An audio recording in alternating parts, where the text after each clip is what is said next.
Welcome to another CEO Wisdom podcast with Son Marusse. She is founder and CEO at Leonir and the Royal Society and a high-level coach, leadership and personal development expert for her own coaching company.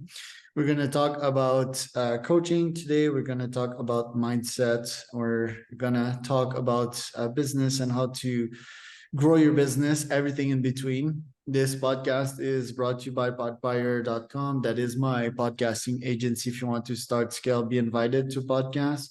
If you want to monetize podcasting, I can be your guy. You can go to podbuyer.com for that. Sanne, welcome to the pod. Can you tell me a bit more about yourself and about your businesses? Thank you. Yes, I can. So my name is Sanne. 32 years old, living in the Netherlands, and I'm a high-level coach for people who already have had quite some successes. I like working with winners, not just people who say they are a winner, but like truly are winners into their core. And to help them thrive even more, not just in business, but also in life and in who they want to be, because that's, I believe, where it all starts. Who are you? Because you're the foundation of your life. So yeah, I work with those. Leonir is a business that I'm building on, that's still in the building phase. That's not visible yet. That's a lifestyle brand. So that will come to fruition in the upcoming years. That's the plan. So yeah. You work with Rich Litvin as well. Tell us about your time there from 2019 to 2021.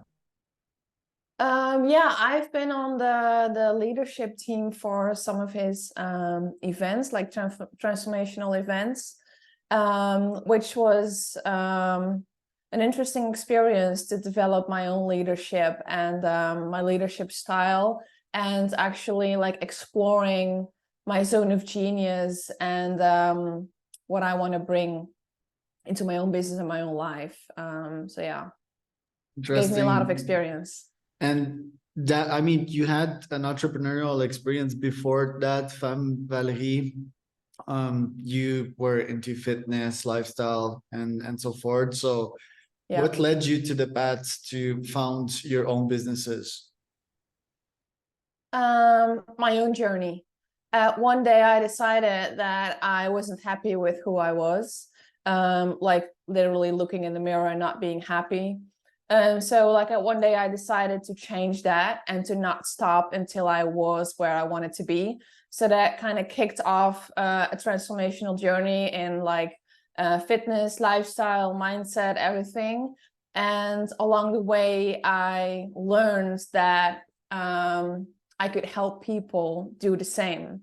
And I've always been interested in people, why do you do what you do? Why do you say what you say? People have been very open with me for my whole life. So kind of several things came together, which led me to the path of helping people and starting my business in that. And that evolved into helping entrepreneurs and where I am today. And what's your story? Who are you as a person? What do you mean? What do you want to know?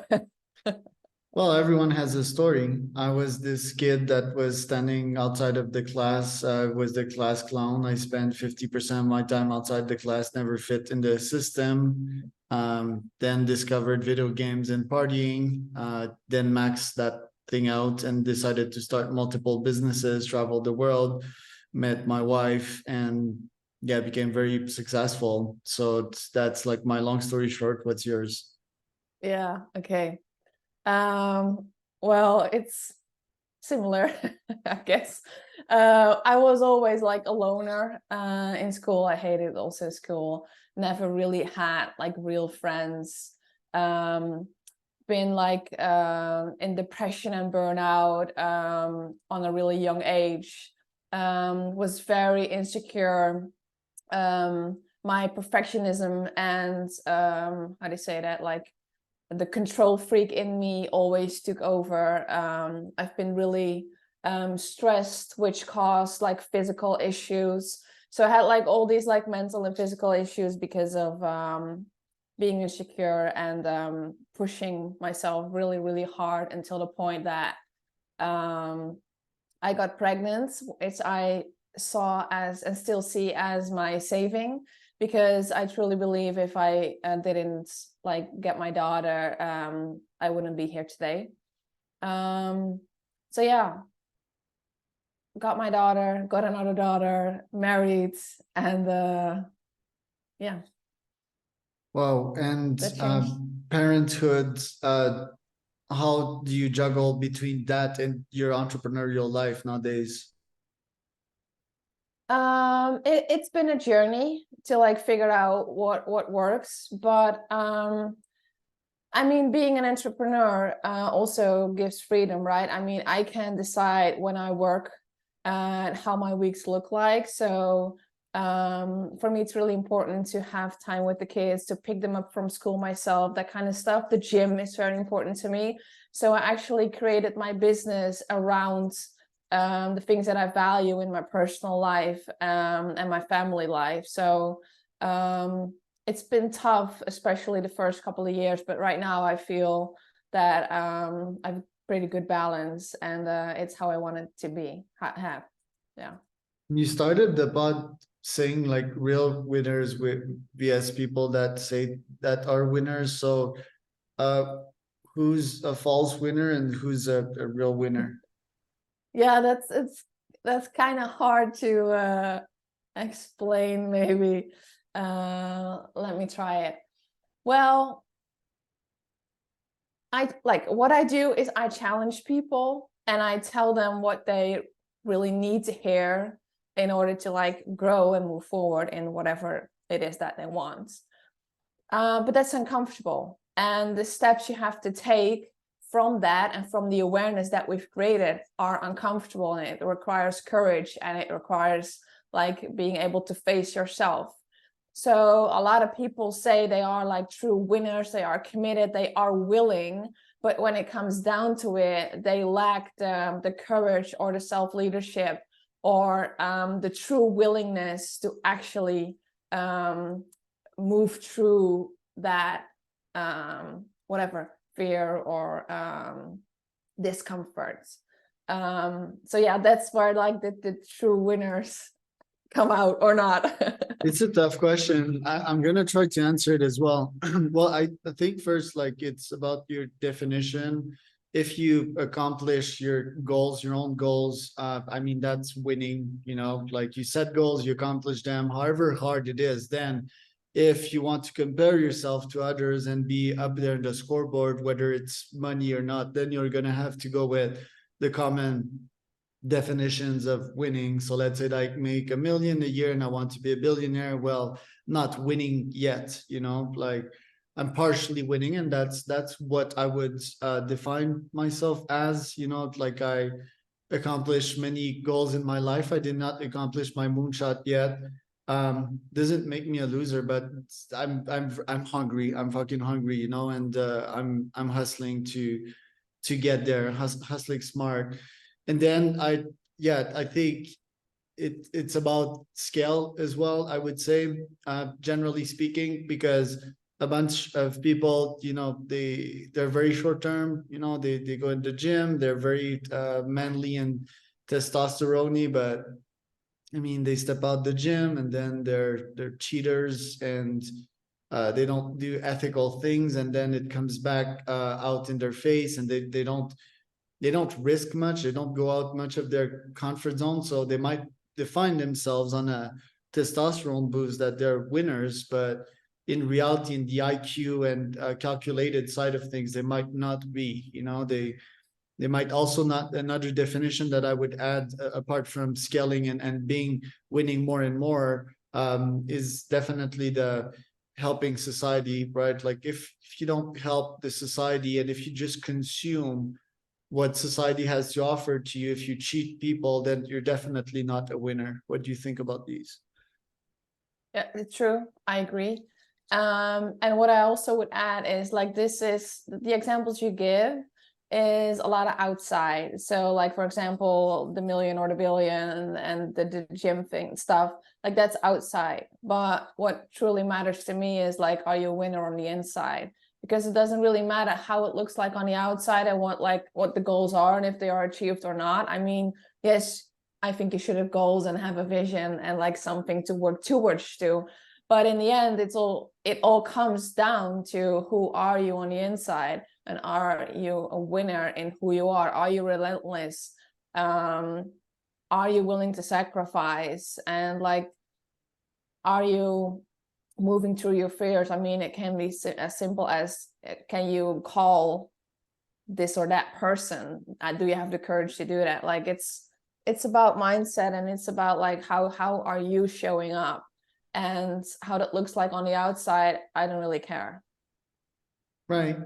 I think society, well, a part of society nowadays, there's a lot going under the surface, you know, and then there's Yeah. the external, where the Instagram pictures and life is beautiful, and you know, like, how are you? I'm good, you know, but you're not good. And I feel this alignment, it can bring a lot of stress to the body, to the mind, and it can definitely slow down scale. So yeah, good point there. In your clients, what types of toxic mindsets slash challenges do you see in them nowadays, and how do you help them overcome that?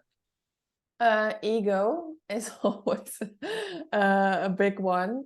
So are you willing to let go of the ego part and react from that, and like truly look at what is, and at reality? That's one thing. But also like the fear of how it will look. So if the fear of change. So for example, they've been doing some stuff in their business or with their team in a certain way, and now we are going to change something, whatever, in a conversation or in like a move. How will that look? What will that um will that cause like people not liking it or going away, or like all those fears that come up in that? Those are always big ones. Like, how will it look? Is it going to work out? All that kind of stuff. Yeah. I can relate to that because I do cold email as a service, and I do coaching, and most of the time the biggest obstacle is people thinking that if they send an email to someone, their reputation will be ruined, you know. Well, Yeah. it's never the case. The right mindset is the experimental one. First, it's understanding basic human psychology. You know, like humans, they forget all the time. And they have very short attention span, you know. So this means that if you send a million email, probably one person will remember you over the period of 10 years, and that's a demented person that, you know, is crazy. That being said, yes, like people, they always have their guard up. It's like, yeah, I don't want to try that. The experimental mindset is gonna try a bunch of things, and I'm gonna see what sticks, and I'm gonna leave my ego aside. But I think in your case, because yeah, it's like the winner mentality. The winner mentality might bring a lot of ego. So how do you get that ego down, and how do you get your clients to be more honest with themselves? Is that like a tough conversation to have? What shape and form does it take? Depends. Sometimes that's a tough conversation. Well, it helps that people trust me. Like, otherwise we obviously cannot work together, but like they trust me, and I know that I can basically say anything. So this comes down to willingness again. So like, are you willing to hear what I have to say, or what you need to hear? And like bringing everything back to like what it is, not emotions attached, not ego attached. Like, let's look at what is, and are you then able to move from there? So sometimes that requires me to like really like keep pushing and keep challenging them, and sometimes we're there very quickly. It depends on the subject and like how big the impact will be, and like how they say it, how old the pattern is that they've been living in. But yeah, it can be a tough conversation, and oftentimes people don't really like me for telling them what they need to hear. Because I find that ego is like is absolutely needed for success and impact of any kind. Yeah. Gandhi and Mother Teresa also had big egos. Martin Luther King, JFK, at any big and impactful person in society had a big ego, whether they liked it or not, and Yeah. or they wanted it or not. I did a bunch of these retreats, spiritual retreats, silent retreats, 3 to 10 days of silence, and they teach you to let go of that ego. But first, I'm not tortured by my ego. Yes, it brings pain, but it brings growth. I think pain is growth.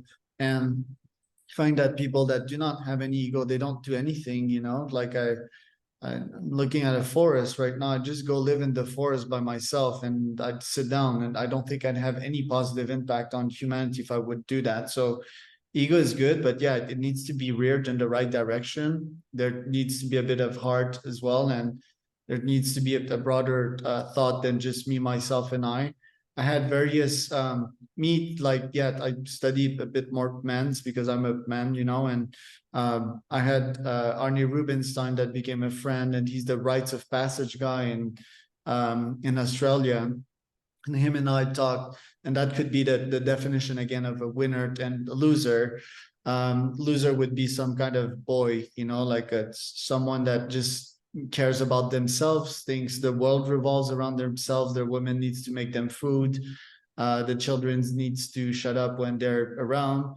And the definition of a winner to me would be a man that is mature, that thinks of his community, right? That serves his community and adds value to the world around them. So they do have that ego, Yeah. that drive, right? That ambition, but they do spread it around themselves, if that makes sense. Totally, and I totally agree. Like ego in itself is not a bad thing. It can actually be really helpful and really good. And while you were talking, also the word ownership comes up. Like Accountability. Accountability, ownership, and being responsible. Yeah. You have more men as clients or women? Both, I would say. Yeah. And what size are they at that point? Is it like solopreneurs or it's bigger businesses? Both as well. Yeah. In the beginning, I worked more with like solopreneurs, but right now I've also worked with like people who have multiple businesses, big teams, small teams. Yeah, it varies a lot actually, which I like. Yeah, it's always fun. It allows you to learn various facets. Is it mostly Yeah, Europe, or do you also do the States, for example? yeah, also the States. Yeah, Yeah. I don't really care where you live or where your business is. I can like work with you. And how do you get these new clients typically? LinkedIn or referrals. Like over the years, I've built my network. Also a big part because of like being in the world of Rich Litvin, that kind of like introduced me to more of an international network. So I've been building that for years now. So it's mostly through referrals, just how we ended up here in this podcast, through Elisa. Yeah, like that. Right. And what are your plans with this business? How much clients do you have? Where do you want to take it? Right now, I only want to work with 5 till 10 clients because a partnership is really intimate. And I want to focus some more on doing podcasts and motivational speaking. So that will be my focus a bit more. What about your other businesses that I saw? What do you want to do with them?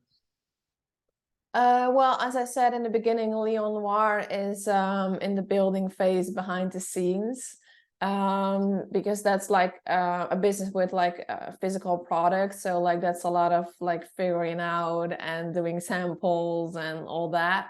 So in the next year or two, we want to be live with that.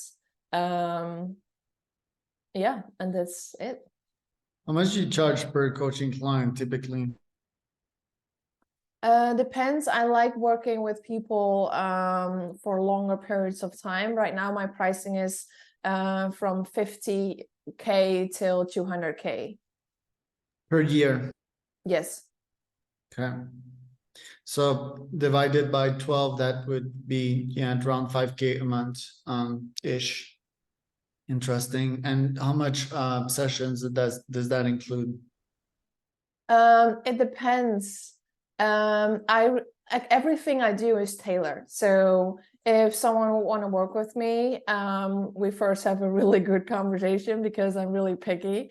But then we basically create a game plan together, where we figure out like what is the best fit. So that can be from like once a week to once every 3 weeks. It depends like how many interactions we have in between. So yeah, it's tailored. I cannot really answer that specifically. Interesting. I like the boldness of the pricing, 50 to 100K. It's a yearly commitment. And I would guess like at least a weekly 1 hour coaching call or something like that. So very interesting. If you ask the right question to the right person, you can unlock a lot of cash, and help them put their priorities straight and change some of their mental models. So very inspiring the price point right there. Where can people find out more about you, Sanne? I would say LinkedIn is the best way to go right now. So just type my name on LinkedIn and you'll find me. Yeah, and you'll figure out the rest. That was Charles Cormier as your host, Sanne Marusse, and you can find us at ceowisdompodcast.com.